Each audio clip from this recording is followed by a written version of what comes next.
ये भ्रामक बात फैलाना हुआ है कि 1985 को सपोर्ट सांसद जी किए हैं। क्या क्या प्रमाण है? एक पेपर का हम लोग लिखित रूप से, चाहे एनडीए का सरकार हो, चाहे आपका यूपीए का सरकार हो, है कि मुक्ति मोर्चा से पहले जयराम महतो जी थे। आज वो अलग पार्टी बनाए हैं। मुक्ति मोर्चा को इस विषय में सोचना चाहिए कि वो कैसे जो अपने वोट का जो बिखराव उनका होगा वो कैसे रोके। ये प्राप्त किए थे, लगभग 2.5 लाख वोटों से जीते थे। तो इस बार क्या लगा जाए, वो रिकॉर्ड पूर्णतः कायम रख पाएंगे क्या? परसेंट जीत की ओर हम लोग हैं और हमको कोई मुकाबला यहाँ पर नहीं है। विकास माननीय श्री चंद्र प्रकाश चौधरी जी जीत की ओर अग्रसर है और पूरा आजसू पार्टी के कार्यकर्ता, भारतीय जनता पार्टी के कार्यकर्ता। नमस्कार, जोहार, आदाब। जैसे कि आम चुनाव की घोषणा हो चुकी है और अभी कुछ देर पहले एनडीए प्रत्याशी सीपी चौधरी की भी गिरिडीह लोकसभा की उम्मीदवारी पेश कर दी गई है। तो हमारे बीच अभी आजसू के केंद्रीय महासचिव है संतोष महतो हैं, उससे कुछ बातों को जानने की कोशिश करेंगे और उसके जो आजसू की क्या विचारधारा है उसकी कुछ और बातों की जानने की कोशिश करेंगे। जोहार दादा।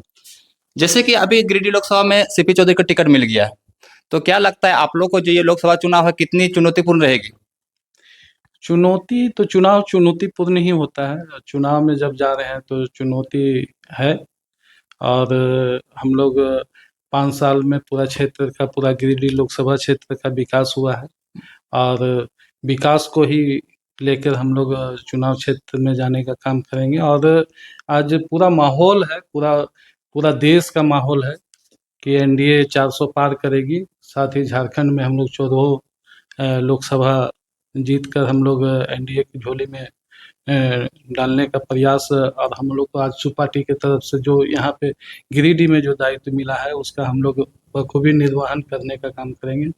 इससे पहले जो सीपी चौधरी जो यहाँ से विजय प्राप्त किए थे, लगभग 2.5 लाख वोटों से जीते थे। तो इस बार क्या लगा जाए, वो रिकॉर्ड पूर्णतः कायम रख पाएंगे क्या उसमें कुछ बदलाव होगी?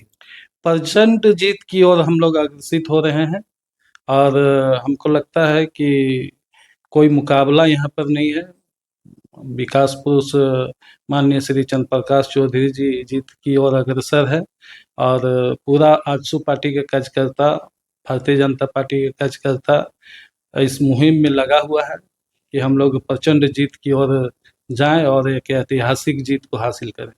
कहीं ना कहीं देखा जाता था कि अभी बार गिरिडीह लोकसभा में जितनी बार चुनाव हुए वहां पर सिर्फ अभी दो पार्टियां रहती थी। एक कांग्रेस रहती थी, जेएमएम रहती थी और एक आजसू की रहती थी। अभी एक तीसरी पार्टी उभर का आई जो क्षेत्रीय पार्टी है, जो जेएलकेम है, वो कहीं ना कहीं गिरिडीह में बहुत जोर शोर से तैयारी कर रही है। तो उसके लेके कुछ विशेष रणनीति आप लोग के पास है? तैयारी उनका क्या तैयारी है हमको मालूम नहीं, लेकिन जहाँ तक बात है कि झारखंड मुक्ति मोर्चा से पहले जयराम महतो जी थे। आज वो अलग पार्टी बनाए हैं। तो हमको लगता है कि जो झारखंड मुक्ति मोर्चा को इस विषय में सोचना चाहिए कि वो कैसे जो अपने वोट का जो बिखराव उनका होगा वो कैसे रोके। उनको सोचने का जरूरत है। हमारा एनडीए में किसी तरह का कोई बात नहीं है। एनडीए हम लोग पूरी मजबूती के साथ, आजसू पार्टी और भारतीय जनता पार्टी मजबूती के साथ लड़ेगी और ऐतिहासिक जीत को हासिल करेगी। कहीं न कहीं देखा जाता है कि हम जगह-जगह पर जाते हैं तो कहीं न कहीं लोगों में सीपी चौधरी को लेके कुछ नाराज़गी जताई जाती है कि वो जीतने के बाद हमारे इलाकों में अभी तक देखने ना आए हैं। तो ये नाराज़गी कहीं न कहीं आप लोगों को तो तकलीफ दे सकती है। नाराजगी कहीं नहीं है। अगर थोड़ी बहुत अगर है तो उसको देखने का जरूरत है, समझने का जरूरत है। आज हमको लगता है 5 साल के दरमियान में 2 साल कोरोना काल, जो विकट परिस्थिति में पूरा देश गुजरा है, उसी तहत हम लोग गिरिडीह लोकसभा क्षेत्र भी वही काल से गुजरे हैं। तो उसके उस कोरोना काल में भी हमारे चंद्र प्रकाश चौधरी जी सक्रिय रहे। अनाज वितरण का काम हो, चाहे कोई भी मदद का बात हो, वो हमेशा आगे रहकर सभी गरीब गुरबा को मदद करने का काम किया। उसका फलाफल जो है सो चुनाव में देखने को मिलेगा। सीपी चौधरी को लेकर और एक बात कही जाती है कि वो संसद में किसी मुद्दे को लेकर बात नहीं करते, आज तक बोलते हैं जनता हम अभी तक उसको संसद में किसी तरह किसी मुद्दे पर बात करते हुए नहीं नजर आते हुए देखे हैं। तो इसके लिए कई क्या है आप लोग का? ये तो देखने का जरूरत है कि बात करते हैं कि नहीं करते हैं, कितना उन्होंने क्वेश्चन रखा है, इसका हम लोग पूरा बायोडाटा हम लोग देने का काम करेंगे। जो भी वो क्वेश्चन रखे हैं संसद में उसको हम लोग देने का काम करेंगे। और सबसे बड़ी बात है कि जो हम लोग विगत कुछ दिन पहले ही कार्यकर्ता का सम्मेलन हुआ था, उन्होंने अपना पूरा 5 साल का रिपोर्ट कार्ड पेश किया है।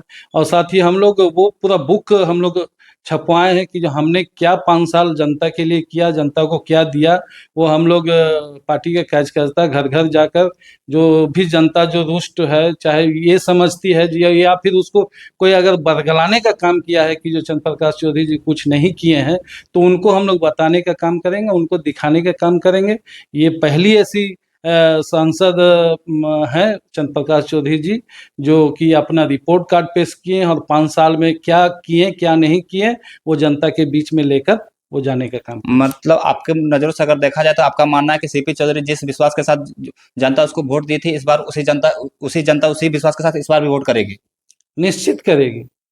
और चूंकि विकास हुआ है, आज हम लोग खुद से देखें, हम लोग यहाँ पे निवास करते हैं तो अगल बगल के जितना भी रोड है प्रधानमंत्री सड़क योजना के तहत या फिर सेंट्रल के लेकर जो भी है, हाँ, वो उसको जो है सो मंजिल तक पहुंचाने का काम हमारे सांसद जी किए हैं। और गरीब गुरबा का काम हमेशा से वो एकदम प्राथमिकता में लेकर करने का काम करते हैं।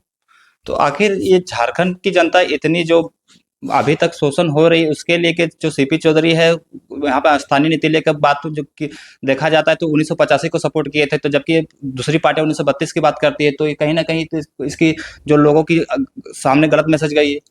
ये भ्रामक बात फैलाने का कोई अगर जिम्मा लिया हुआ है कि 1985 को सपोर्ट सांसद जी किए हैं, क्या क्या प्रमाण है? एक पेपर का टुकड़ा या फिर कुछ आप दिखाइएगा। हम लोग लिखित रूप से, चाहे एनडीए का सरकार हो चाहे आपका यूपीए का सरकार हो, पार्टी लिखित रूप से हम लोग देने का काम किए हैं। इसका जो भी डोमिसाइल को लेकर, स्थानीयता को लेकर जो भी मुद्दा है हम लोग लिखित रूप से देने का काम किए हैं, अभी भी मेरे पास है। और हम लोग इस पर किसी तरह का कोई कोताही नहीं, और मतलब एकदम स्पष्ट विचारधारा। तो अगर देखा जाए तो मोदी सर आप लोग की कोई विशेष रणनीति है अपने लिए, जैसे आंसू एक क्षेत्रीय पार्टी और आप लोग आपका गठबंधन एक नेशनल पार्टी से हुई, तो आप आंसू की कुछ अपनी विचारधारा है या ये मोदी के गारंटी पे चलेगी? नहीं नहीं, मोदी की गारंटी तो पूरा देश चल रहा है, और देश से कोई राज्य अलग नहीं है। क्षेत्रीय मुद्दा निश्चित हमारा है, उस मुद्दों को हम लोग राष्ट्रीय पटल पर रखने का काम हमारे माननीय सांसद जी करते हैं। और आने वाला दिन में जो भी क्षेत्रीय मुद्दा है उस पर तो हम हमेशा आजसू पार्टी कायम रही है, उन मुद्दों पर हमेशा बात की है, उस पर आंदोलन की है, और सरकार के विरुद्ध में भी जाकर हम लोग काम किए। हम लोग एनडीए में रहकर और एनडीए सरकार का ये विरोध में जाकर आंदोलन करने, क्षेत्रीय मुद्दा को लेकर आंदोलन भी किए हैं, और अपना पार्टी पूरा एकदम स्पष्ट विचारधारा रखने का काम किए हैं। जैसे आपको आपके बातों से लग रहा है कि इस बार भी आप लोग गिरिडीह लोकसभा में फतेह प्राप्त कीजिएगा, तो इसके लिए कुछ विशेष रणनीति है कि आप जैसे क्या कर रहे थे वैसे ही चुनाव प्रचार कीजिएगा? रणनीति पार्टी बना रही है, और रणनीति हर चुनाव, जब चुनाव होता है तो उसका रणनीति होता है। रणनीति तो रणनीति है। आज सभी जगह पंचायत प्रभारी, ग्राम प्रभारियों का गठन हुआ है, और आजसू पार्टी भी कार्यकर्ताओं की पार्टी के रूप में जाना जाता है, झारखंड आंदोलनकारी पार्टी के रूप में जाना जाता है, झारखंड अलग राज्य की लड़ाई में अहम भूमिका निभाने वाला पार्टी के रूप में जाना जाता है। माननीय सुदेश कुमार महतो जी इसके नेतृत्व करता है। पूरे झारखंड में जितने भी नौजवान हैं इनके साथ निसंकोच होकर जुड़ रहे हैं, और पूरा हम लोग को पूरा विश्वास और हम लोग को गौरव है कि इनके नेतृत्व में पार्टी ही नहीं पूरा राज्य आगे जाएगा। चलिए ठीक। जैसे जयराम महतो की पार्टी के नारा है इस बार 7 लाख पार, तो आप लोग का कुछ विशेष इसी पर का आप लोग का नारा है कि इस बार कितना वोट लाना है, क्या अंदाजा है कुछ? अभी तो हम कहेंगे कि जो 7 लाख पार क्या नारा वो दे रहे हैं, अब तो चुनाव आएगा, अब चुनाव होगा, चुनाव का गिनती होगा, उसके बाद ही पता चलेगा ये कौन कितना पार होता है। ये तो देखने की बात है इसमें हम ज़्यादा कुछ कहेंगे नहीं, लेकिन आजसू पार्टी एक ऐतिहासिक जीत की ओर अग्रसर है और इस बार जीत का मार्जिन और बड़ा होगा। चलिए ठीक। हमने केंद्रीय